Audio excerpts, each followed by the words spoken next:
अस्सलाम वालेकुम। सीमा info hub के प्यारे दोस्तों,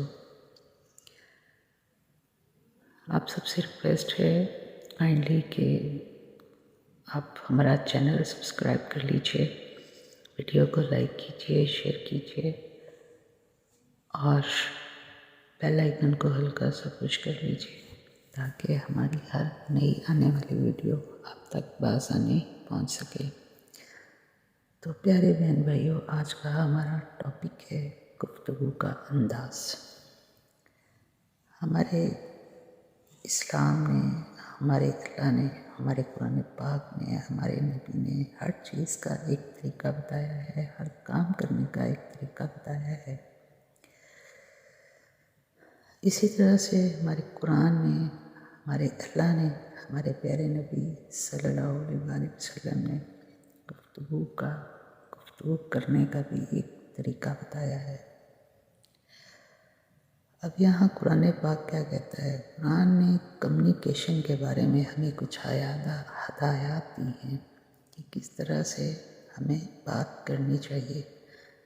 एक तो धीमी आवाज़ से बात करें, दूसरी प्यार से बात करें, तीसरी हुस्न इखलाक से बात करें और अगले बंदे की भी बात बहुत अच्छे तरीके से सुने। ये सारी अच्छी आदतें हैं, लेकिन कुरान पाक बहुत ही खूबसूरती से बात को पेश करता है। कुरान की एक आयत है सूरत अल-अहज़ाब में कि जिसका तर्जुमा है कि ऐ ईमान वालो, अल्लाह से डर जाओ और खरी और सीधी बात करो, यानी कि स्ट्रेट वे में बात करो। जब भी बात करो इंसाफ वाली बात करो, यानी कि हमारी गुफ्तगू का अंदाज़ बहुत क्लियर होना चाहिए, मतलब कि आप बात दूसरों को समझा सकें, आपकी बात दूसरों को समझनी चाहिए, समझ में आ जाए। आप कहीं तमहीद तो नहीं बांध रहे। क्लियर से एक और बात भी मुराद है, जो आपके दिल में बात हो वही बात आपकी ज़बान पर होनी चाहिए, यानी कि आपको पता होना चाहिए कि आप डिप्लोमेसी तो नहीं कर रहे, दिल में कुछ और है और ज़बान पर कुछ और अगले इंसान को हम ये कह रहे हैं क्या कि आप बहुत अच्छे हैं और दिल से हम उसे पसंद नहीं करते। अगले को हम ये कह रहे हैं कि मैं ऐसा करूँगा, वैसा करूँगा और दिल में आपके कुछ और है, तो ये क्लियर बात नहीं हुई। अपना पॉइंट ऑफ व्यू बहुत क्लियर तरीके से अगले को बताएं और बताना चाहिए, लेकिन तरीके के साथ। एक तो आपको सच बोलना चाहिए, मतलब कि इस बात में डुअल मीनिंग ना हो। अब डुअल मीनिंग के कभी कभी हम लोगों को ऐसी बात कह देते हैं, डुअल मीनिंग के मतलब कभी कभी हम दूसरे लोगों को ऐसी बात कह देते हैं जिसके 2 से 3 मतलब निकल रहे होते हैं और अगले को कंफ्यूज करती है ये बात। और जब कोई माइंड कर जाता है तो हम कहते हैं कि नहीं नहीं, मेरा ये मतलब तो हरगिज़ ना था। आपकी बात का जो मतलब भी था, लेकिन वो भी मतलब था जो अगला समझ रहा है। तो ऐसी बात से हमें इस्लाम ने मना फरमाया है। सच का और सच और इंसाफ वाली बात करनी चाहिए।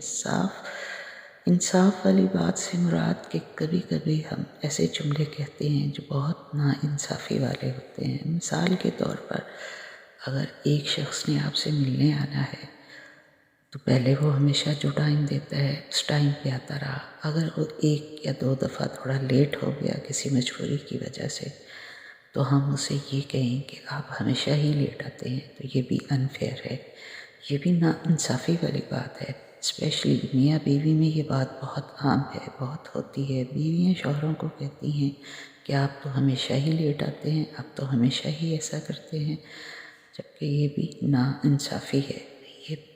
ये अनफेयर है कि एक बंदा आपका वेट कर रहा है और आप बैठे कहीं और हैं और उस बंदे को कह रहे हैं कि मैं यहाँ बैठा हूँ, मैं वहाँ बैठा हूँ, मैं 15 मिनट में आ रहा हूँ, जबकि आपको उस बंदे तक पहुँचने में आधा से पौना घंटा लग जाएगा।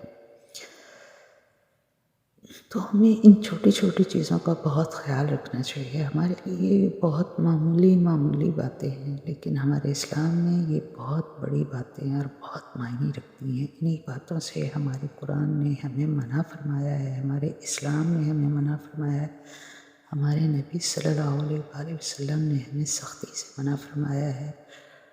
پیارے بہن بھائیوں، مل کے دعا کرتے ہیں کہ اللہ تعالیٰ ہمیں ہدایت دے، ہمارے دل میں اپنی محبت بھر دے، نمازوں کی محبت بھر دے، قرآن پاک کی محبت بھر دے، قرآن کے راستے پہ چلنے والا ہمیں بنائے، اور ہم جھوٹ سے باز آئیں، اور جس سے بھی جو بات کریں کلیئر کریں، انصاف والی بات کریں، کسی سے انفیئر نہ ہو، کسی سے غلط بیانی نہ ہو، کسی سے ڈوئل میننگ والی بات نہ کریں، کسی کو ٹیز نہ کریں، کسی کو اذیت نہ دیں، کسی کو بھی ہماری طرف سے تکلیف والی بات نہ ہو. تو مجھے دیجیے اجازت، انشاءاللہ تعالیٰ ملتے ہیں ایک اور نئی ویڈیو کے ساتھ. جزاک اللہ خیر.